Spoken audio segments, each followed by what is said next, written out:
All right. It's a new year, the Olympic year, and we welcome on now Kenneth Rooks to the podcast, NCAA champion, world championship finalist, US champion. Now you got to do even bigger things in 2024. Kenneth, thanks so much for joining us. How's it feel sort of as the calendar flips from 2023 to now a big chance, basically what you work towards every 4 years? With the change of the year, there's a lot of new beginnings for me this year. I mean, I am going to be signing a professional contract with Nike, or I have signed a contract with Nike. I also am going to get married this year, so that's something Congratulations. that's Me too. My oh, wedding's in really? September. Yeah, yeah. Oh, very cool. Congratulations. Yeah, mine's in February. But yeah, there's a lot of new things this year, and as I reflect back on 2023, I'm just grateful for all the this opportunities that I've been able to have um, to find success with running, and also just with all the wonderful things I'm excited for this year with. And yeah.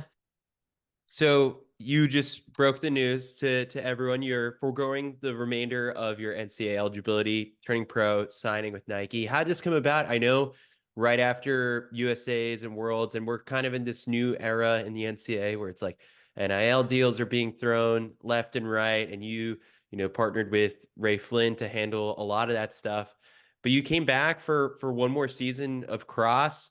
Now you've made this decision. How did this come about, and why is now a good time? Well, now it's a good time. I think because I feel satisfied with my experience in college. I didn't quite feel satisfied um, this summer. That's part of the reason why I came back and ran cross country.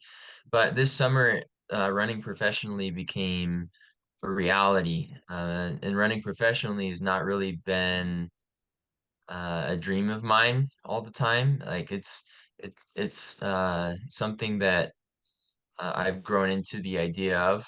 But with the success that I had this summer, I recognize that this was something that I could do, and that's something that I also wanted to do. But something else that I wanted to do in college before I left is I wanted to finish and accomplish a few goals in cross country. Cross country has actually been my favorite part of the year ever since I came to college, even though it's not necessarily been my most successful event, my most successful season.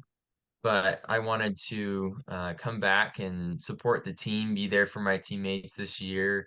And I also wanted to race at nationals in cross country and be an All-American.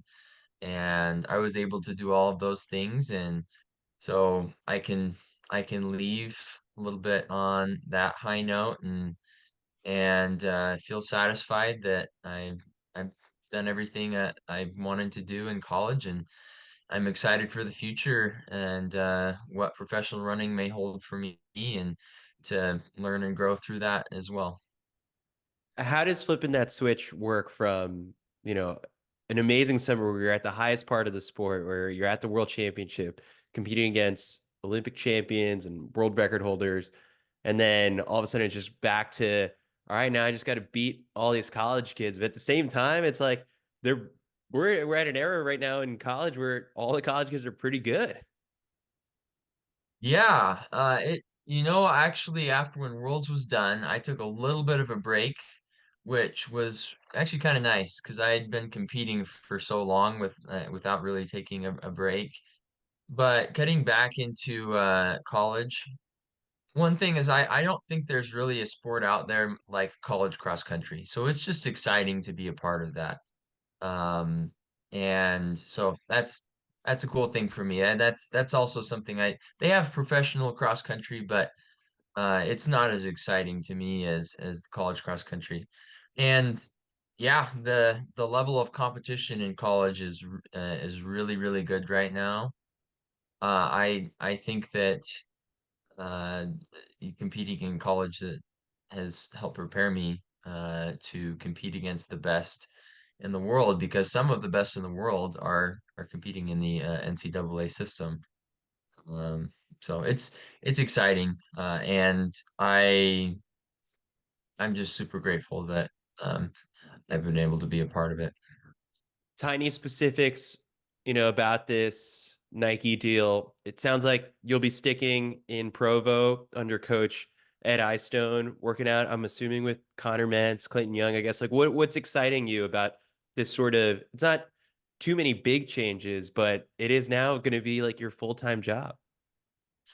Yeah, it's exciting. It is going to be my full-time job, so it's a little bit of a switch in that respect.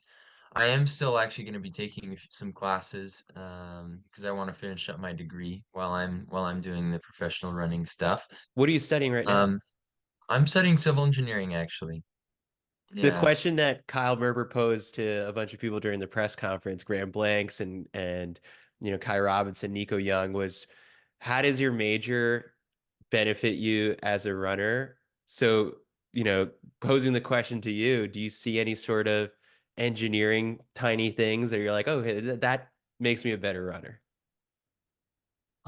So I just want to make sure I understand your question. So are you asking how does engineering make me a better runner? Yeah. How does your major and everything you learn in the classroom make you better at what you do for sport? Um, well, I think with me, there's a little bit of an engineering mindset that if you like put the work in, you put the input, you get the output. There's kind of that relationship with running too. Like you put the work in and both like physically and mentally. If you put that work in, then hopefully you get the output. Sometimes it doesn't always work 100% the way you want it to work, but I mean, that's just life. I mean, you don't always get the output you necessarily want all the time, but um, I love it. That was a I- creative answer. I dig it. yeah, yeah. So I guess yeah, that's the best answer I could probably give you there on Yeah. that, So but. then jumping back into workouts with Connor, Clayton, Jared, like what's that going to be like for you? Yeah, it's going to be exciting. I actually this summer, because my season got extended beyond everyone else's, I actually did some training. I did some workouts with Clayton and Connor and Jared this summer when I was getting ready for the World Championships. I mean, there was some workouts that I did on my own, like when I was doing steeple specific stuff. I'd be doing stuff on my own, but I also did some workouts with them a little bit this summer. I'm excited to uh, be able to be more involved with them and uh, to work out with them. They're an inspiration to me. I've also been teammates in college with Clayton and Connor, um, and they all really inspire me. So I'm excited to be able to compete with them and to train with them. Well, I won't compete with them necessarily. I'll train with them, but I'm excited to continue that with them. So for you, I guess you mentioned not aspiring to be a professional runner this whole entire time, and that a lot of the success has led to this opportunity coming about. So for you as a steeplechaser, you were never the type to, I guess, in 2012 through the last couple of years, be like, oh, Evan Jager's my favorite athlete. I want to try and mold my steeple, career to look like his or his style. Is that true, or sort of like how did you fall into this sport being so good at it at the same time developing that student side of it? Yeah. Let me think for a moment. You mentioned Evan Yeager. I remember actually 2012 watching him in the Olympics and also 2016 in the Olympics. I like to watch track in the Olympics, and um he was one of the runners that I did know. At that time I had no like aspirations of becoming a steeplechaser. That happened a little bit more when I came to college. Um, but it's cool to think about, watching. some of the like watching the Olympics growing up, and watching the athletes compete, and then being able to now have like look at I mean, I've competed at the World Championships, You've got a shot. and it's a little surreal that I've been able to compete at that level that I watched people compete at growing up, and ask myself like how in the heck do they run that fast? And being able to be at that level now is I'm not saying I'm at the same level as Evan Yeager at all, but I'm just it's cool that I can compete at the world level, and it's very surreal for me. Um, Yeah. yeah. So, I mean, I haven't had a dream of necessarily being a professional runner all my life. I'm really excited that I get to be a part of it now, and professional runners have inspired me, and it's been cool for me. I've enjoyed watching it, and I am glad that I can be a part of it now. It's exciting. So 2023 breakout year for you.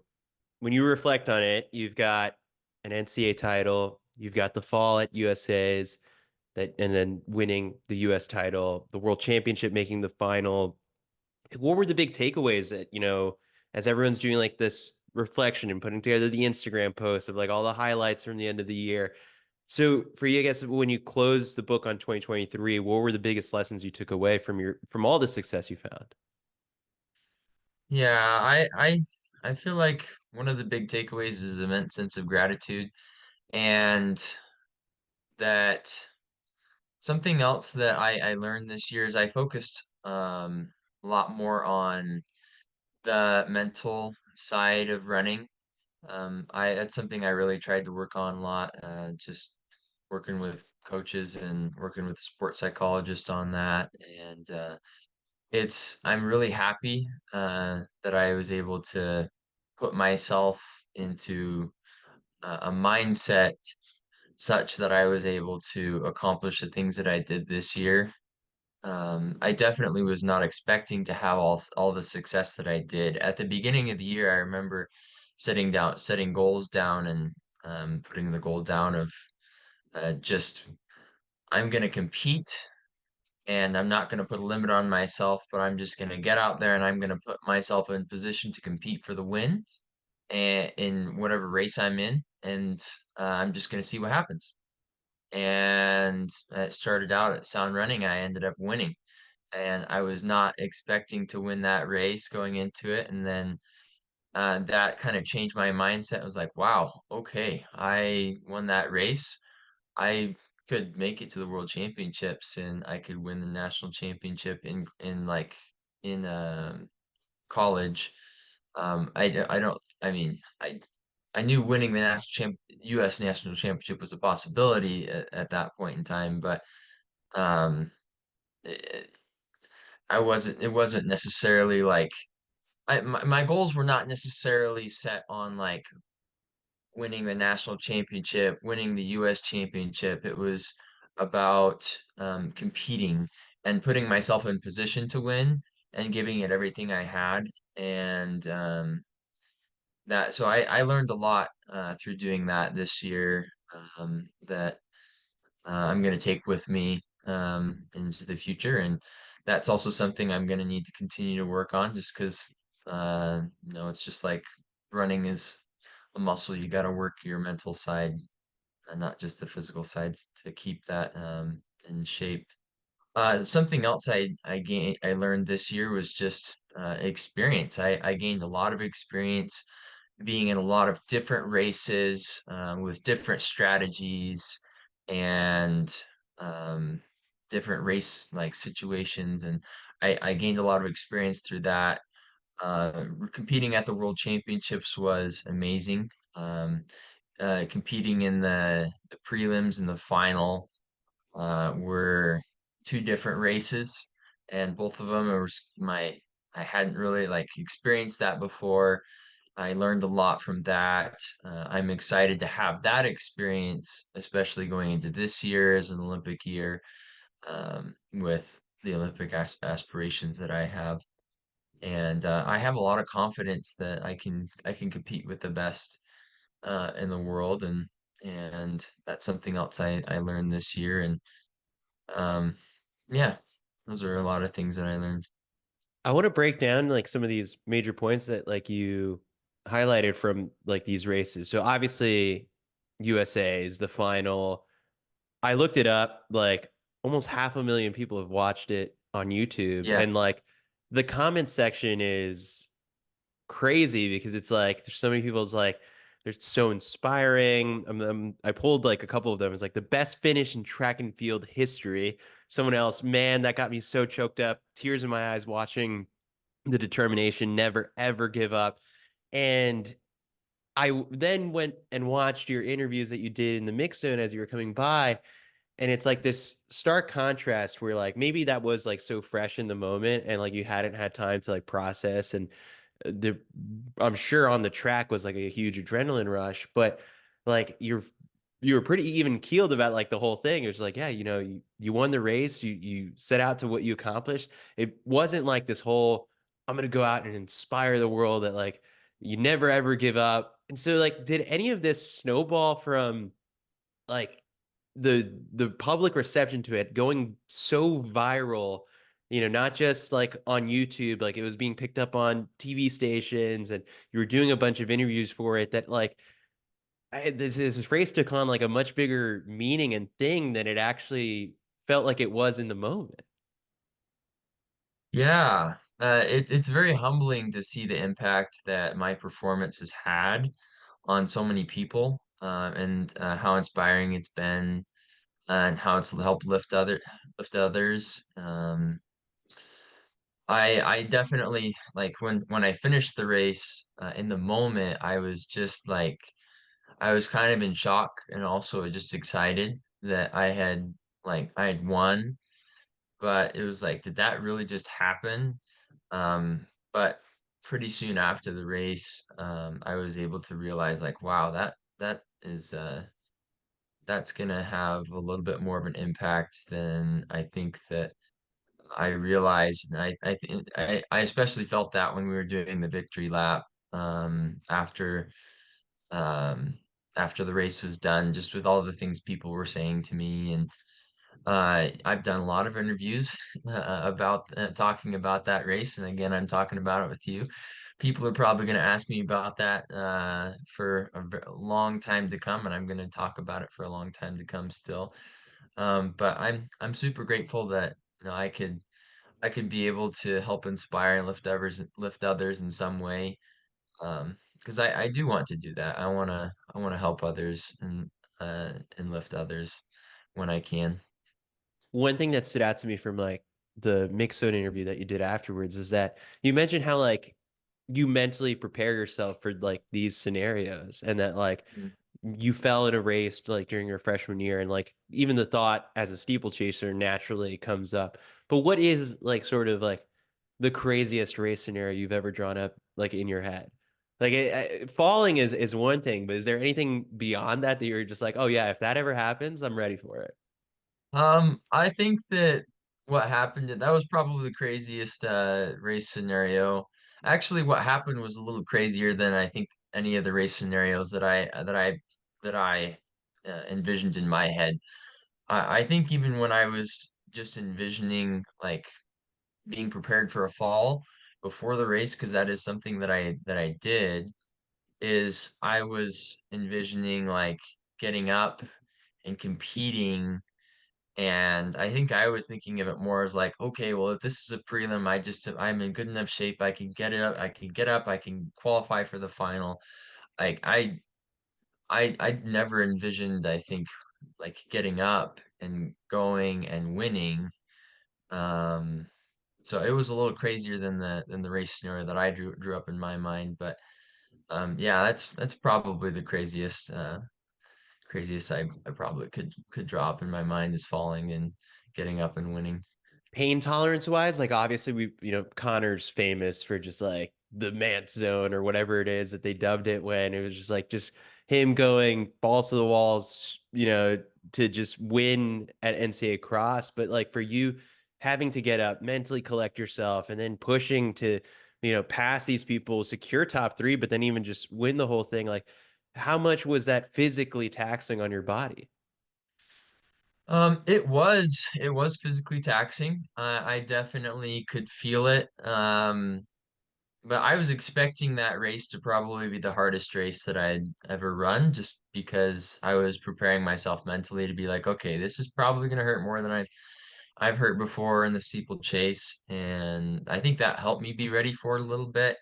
Having that plan for like when I fell, what was I going to do helped too. But there were times in my mind where, especially like the last two laps of the race, where I knew that I had expended extra energy to get up, and I knew I was hurting.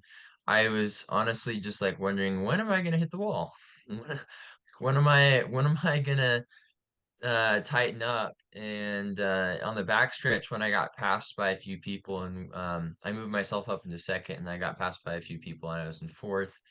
At that moment, I was like, okay, is it gonna happen now? Am I gonna, am I gonna die? And then am I gonna tighten up too much? But then collected myself, and and then I dug deep and made it through. But yeah, that was one of the most painful races I've been a part of. But I'm glad I had the determination I did that day to just keep moving forward. I just wanted to race that race with no regrets, and I did that. And then, Worlds is coming up. I'm sure, this brought more attention to you. Lining up as like the US champion is an honor at the World Championships, and you get highlighted for that, rightfully so, like on the broadcast. But it was really cool that in that prelim, you decided you're like, all right, it's a race. Like you beat the eventual world champion and also like the Olympic champion, even though at that point, like it was just like I forget however many advanced, but you were like, no, a win is a win, and you beat him, Yeah, El yeah, I Bacali. beat him. Yeah, it was exciting. It was cool. I mean, I got to cross the finish line and look over to I think it was my left. I can't remember if it's my left or my right, but look over, and like he's just right there. Um, I know he let up a little bit because it was a prelim, and just trying to save it for the end. But it's still cool. It's exciting to that um I was able to be in that position in the prelim, and yeah, it was exciting. It is very surreal, um, and yeah, I don't know exactly 100% how to describe it necessarily, other than it was just really cool because I have a lot of respect for El Bacali, and I have a lot of respect for all the athletes that I compete against. And so I think I just feel a great sense of respect, um, yeah, Yeah. for being able to be there and compete with them. When you previously said that like the two races at Worlds were like really different, it's something I've heard described before from like, talking to Chris Zelinsky in the past and like his first world championship experience and learning, picking up different physical cues from races of like, oh yeah, like in that race, like, when it was still Bekele and Kipchoge on the track, like you couldn't hear them breathing as hard while you're, huffing and puffing because it's a, bigger effort. So what were some of those tiny things that like was just a little bit more elevated at the world championships? It's not, you're not competing against college kids. These are people from all over the world and the best of. Yeah, I think there's two things that come to my mind there, and it comes from just when we're all getting ready. You're sitting next to everybody, and everyone has their country's uniform on, and it's really cool to be a part of that. Feel like you're a part of the at the World Championships with all the different countries there and cultures and all that kind of stuff. But walking into the stadium is a big stadium, and I kind of had to a little bit have tunnel vision for a little bit because it was my first time walking onto the track, when I ran the prelim, and just be like, all right, I got to focus on what I need to do right now. But it could just be a little bit, I don't know, maybe like in your face a little bit in terms of like Just overstimulation. Yeah. just yeah, over that's a better way of saying it. Yeah, maybe over there's a lot of stimulus. There's a lot of stimuli, and as well as like with the people you're competing with, and the stadium, and the fans, and all that kind of stuff.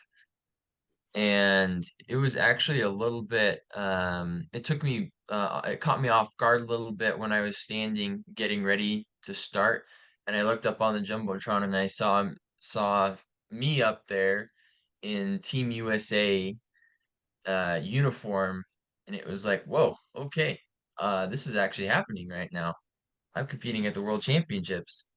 Um, so those are the kind of things that felt a little bit different to me. It was also I mean, it's the best competition I've ever competed against, and so there's that added excitement and adrenaline there, and yeah, it's those are some of the things that come to my mind in terms of like what was different.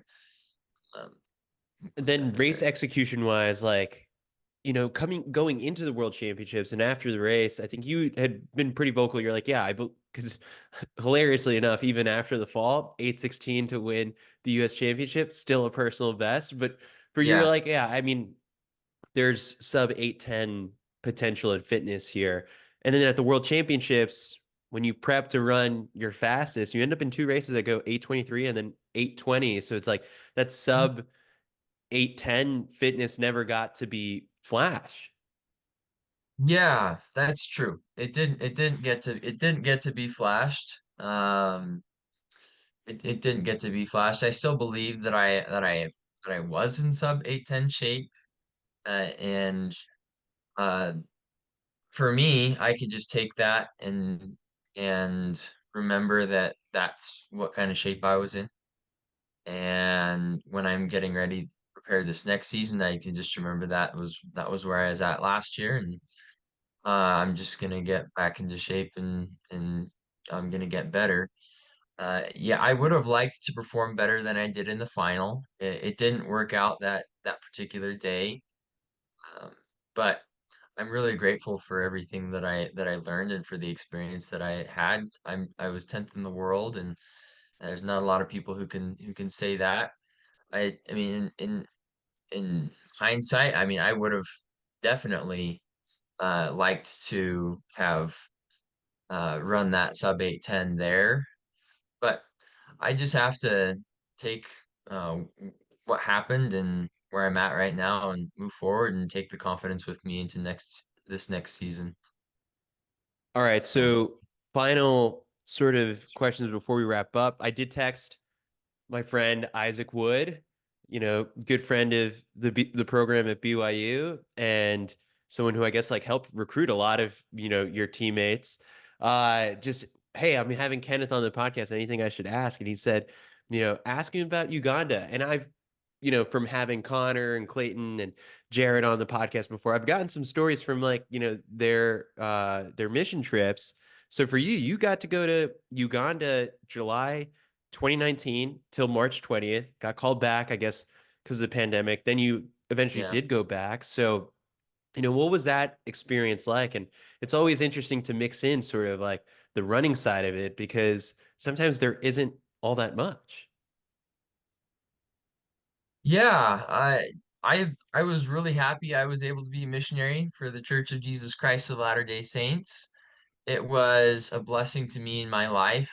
It was cool to be a representative of Jesus Christ and to teach others about Jesus Christ and help others come closer to Him, because He's brought a lot of hope to me in my life, and He's a big part of my life.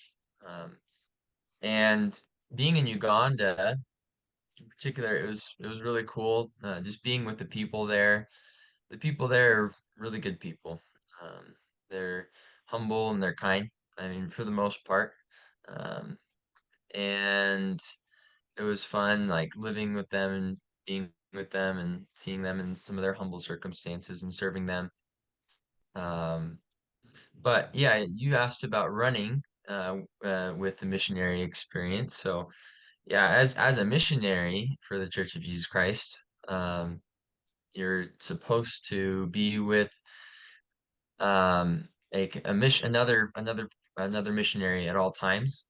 And so whenever I have to do exercise, I need to be with someone else. And so running, I did run on my during my time as a missionary, but it wasn't always consistent sometimes because I wasn't able to to have someone with me who wanted to go run.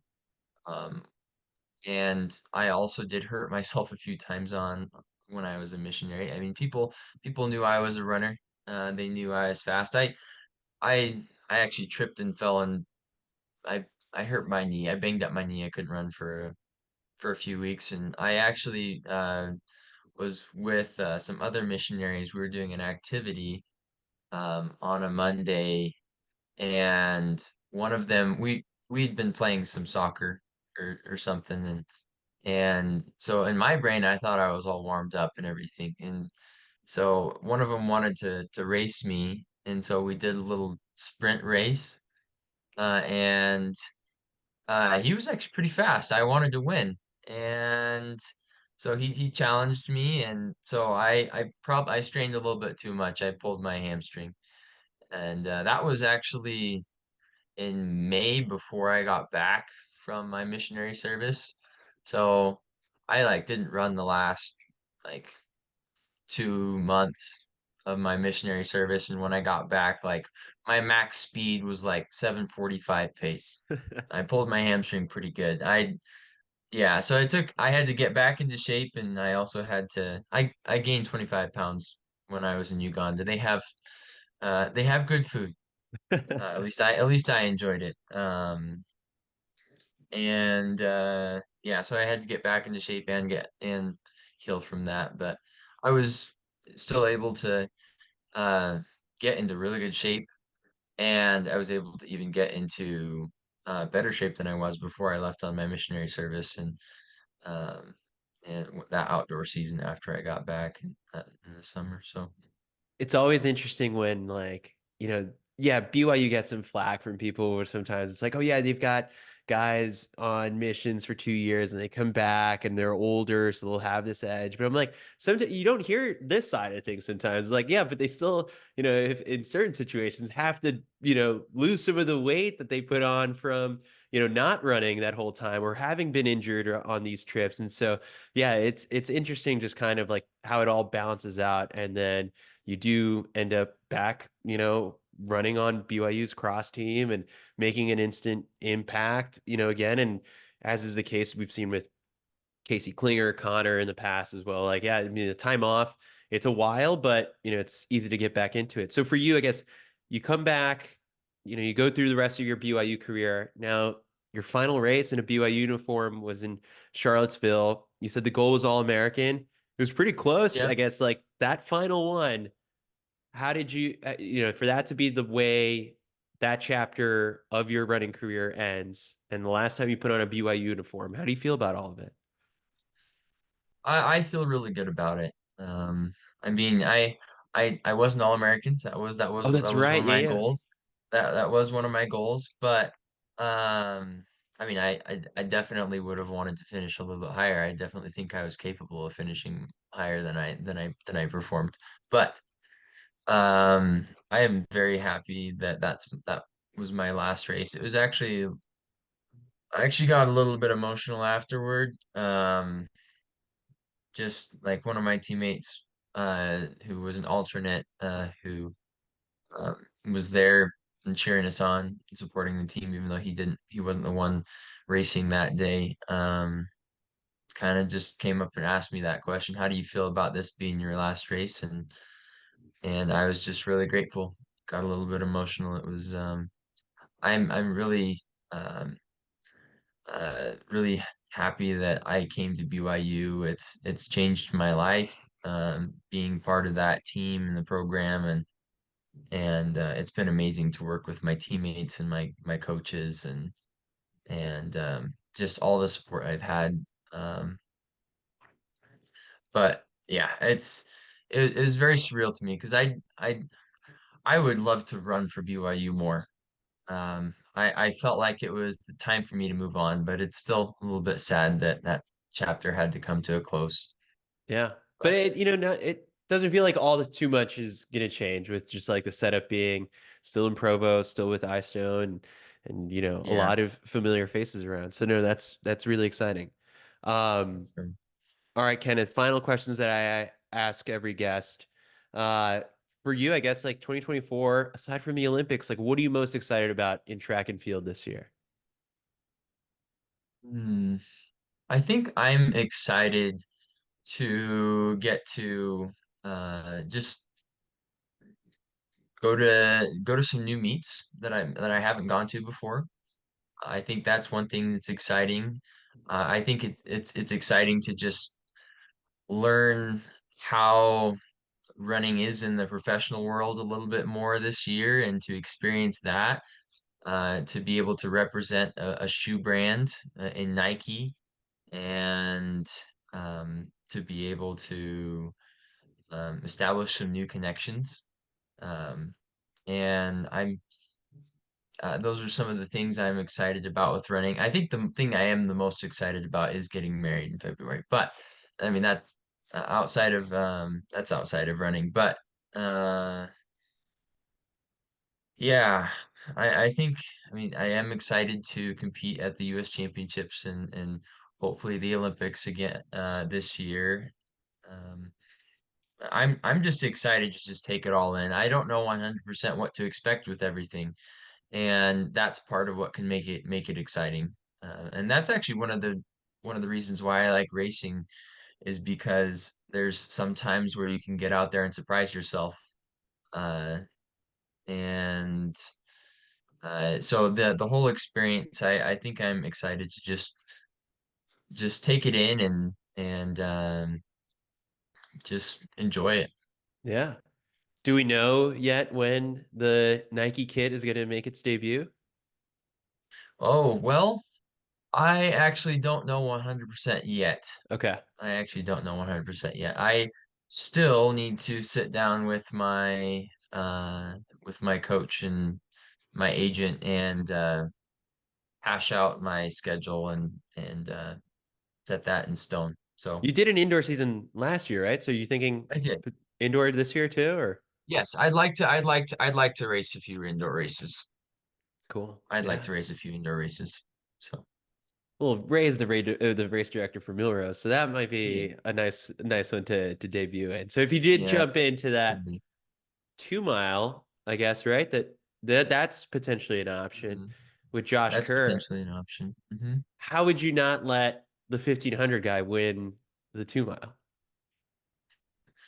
Well, um, You got to throw yourself in the mix and back yourself up as like yeah. the 3K steeple guy. I am a 3K steeple guy. I do think that the 3K is a really good distance for me. I think that that probably is just based on like who I am as a runner. It's probably the best distance for me. So it's probably my strength. I we'll see how I stack up. I don't know. We'll see. Yeah. I don't know if I'm gonna go to Milrose or not. That is the week before I get married. Oh, that's So right. we'll Yeah, see. yeah. That first. Yeah. We'll see what happens there. But yeah, Nice. whoever I compete against, I will respect, but I also want to make sure that I put myself in a position to compete to the best of my ability. So Yeah. yeah, but yeah, And even if you fall, that doesn't mean it's over. yeah, even if I fall, it doesn't mean it's over. So funny story, I actually fell during in a cross country race this year. You did? At Nutty Comb, I fell in that race. Just the camera, I guess, did it catch it? Did anyone see it? No, it didn't catch it. It was actually my coach didn't even see it happen because it was on like the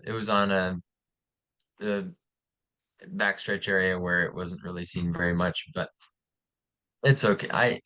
I don't want to fall anymore, even though I've had success with it. But Yeah. uh, Yeah, you don't yeah, want that to make that to be like your signature move or anything like yeah. that. I don't necessarily want that to be my signature for every race. Yeah. All right, Kenneth. Well, I appreciate you taking the time for this. Congrats on, one heck of a career at BYU, and then also, tons of excitement ahead with this pro contract with Nike and yeah, everything that the Olympic year has in store. Okay, thank you very much.